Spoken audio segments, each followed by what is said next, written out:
আসসালামু আলাইকুম। আজকে আপনাদেরকে আমি দেখাবো কিভাবে ওয়ালটন প্রাইমো জেটেক্স কিটক্যাট করতে হয়। সেজন্য আপনার যা যা লাগবে সেটা হলো আপনাকে আমার লিঙ্ক অনুযায়ী রোমটা ডাউনলোড করতে হবে। আর সেটের মানে মেন সেটের যেটা হ্যান্ডসেট রিকভারি আছে, মানে যেটা দেওয়াই আছে সেটা থাকতে হবে। আর আপনার ফাইলটা আপনার এসডি কার্ডে বা যে ফোন যেটা আছে, তো ফোন মেমোরি সেহেতু আপনাকে ফোন মেমোরিতে কপি করে রাখতে হবে। তো দেখুন আমার প্রাইমো জেটেক্স এটা আমি কিটক্যাট করেছি, তাও অনেক দিন হয়ে গেছে। প্রাইমো জেটেক্সে ওটি আপডেট না থাকার কারণে এটা কিটক্যাট করতে একটু ঝামেলা হয়েছে, সেই জন্য আমাকে জিওনি এলআইপ ই7-এর রোমটা আগে ফ্লাশ দিতে হয়েছে, তারপরে আমি অটো আপডেট করতে পারছি।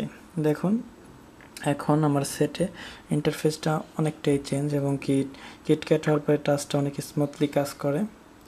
এই যে সিস্টেম আপডেটটা নতুন অ্যাড হয়েছে, এটা প্রাইমো জেটেক্সে ছিল না, সেজন্য আপনারা সেটটিকে আপডেট করতে পারছেন না। তো কিটক্যাট পাওয়ার পরে অনেকটাই পরিবর্তন এসেছে। দেখুন কিটক্যাট 4.4.2 পেয়েছে। তো আপনাকে আপডেট করার জন্য প্রথমত যে কাজটি করতে হবে, সেটটিকে রিসেট করতে হবে। এই যে ফ্যাক্টরি ডাটা রিসেটে যে আপনাকে সেটটি পুরো রিসেট করে দেওয়ার পর সেটটিকে চালু করে আপনি যে কাঙ্ক্ষিত রুমটি আমি দিয়েছি সেটি ডাউনলোড করে এটার মেমোরি কার্ডে, মানে ইন্টেল মেমোরি যেটা আছে সেটার ভেতরে কপি করে রাখতে হবে আর কি কম্পিউটার থেকে। তারপর আপনি সেটটি বন্ধ করবেন। দেখুন আমি বন্ধ করে দিলাম। সেটটিকে বন্ধ করার পরে পাওয়ার বাটন প্লাস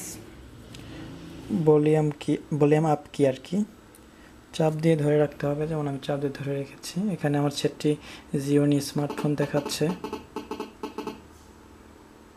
দেখুন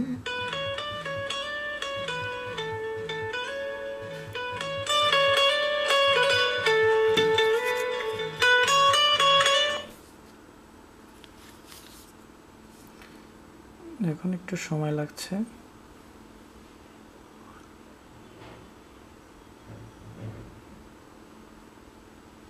এই যে আপনার যেটা বলছিলাম, ভলিউম আপ কি চেপে রাখার পরে এখানে অপশনগুলো শো করবে। তো এখানে স্পষ্ট দেখা যাচ্ছে না, তো আমি এখানে আমি লিখে দিয়েছি আপনাকে। এর জন্য রোম থেকে ফাইলটি কপি করার পরে আপনাকে যেতে হবে go to apply update from SD card. Apply update SD কার্ডে আপনি প্রবেশ করবেন। প্রবেশ করলে আপনার যে ফাইলটি দিয়েছি ওই কাঙ্ক্ষিত ফাইলটি আপনি সিলেক্ট করে আপডেটে চাপ দিলেই হয়ে যাবে। তো সেজন্য আপনাকে অবশ্যই মনে রাখতে হবে আপডেট না হওয়া পর্যন্ত আপনার সেটটিকে অফ করবেন না, আর পর্যাপ্ত পরিমাণ চার্জ থাকতে হবে আর কি সেটটিতে, 50% চার্জ রাখলেই হবে। তারপর আপডেট হয়ে গেলে সেটটি একাই অন হবে। তারপর আপনি কিটক্যাটের যে 4.4.2 ভার্সনটি আছে সেটা ইউজ করে ইনশাল্লাহ ভালোই লাগবে আর কি, খারাপ না। তো আপনি ইউজ করে দেখতে পারেন। সেক্ষেত্রে আপনাকে যে জিনিসগুলো দেখালাম সেগুলো করলে আপনি কিটক্যাট 4.4.2 পাবেন। আপডেট হয়ে গেলে সেটি রিবোট দেবেন। রিবোট দিলে যে জিওনি স্মার্টফোন লেখা উঠবে। অ্যাকচুয়ালি এই আপনার প্রাইমো জেটেক্সটা জিওনির লাইফ ই7 সেম সেট, তো সেক্ষেত্রে আপনার সেটে কখনো কোনো প্রবলেম ফেস করবেন না যদি আপডেট করেন। তো আমি মনে করি পরবর্তীতে কোনো আপডেট যদি বের হয় সেক্ষেত্রে আপনি এখান থেকে আপডেট করতে পারবেন, ওটি আপডেট, যেটার মাধ্যমে আপনি খুব সহজে আপডেট পেয়ে যাবেন। সেট রুট করতে হবে না, কোনো ঝামেলা পোহাতে হবে না আর কি। তো দেখুন ইন্টারফেসটা কীভাবে দিয়েছে জিওনি।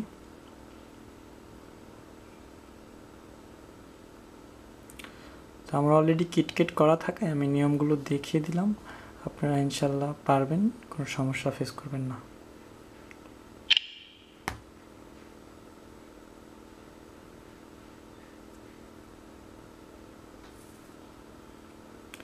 আমি থিমস ইউজ করায় আপনাদেরকে আমি দেখাতে পারলাম না। আশা করি আপনারা পারবেন, সমস্যা হবে না।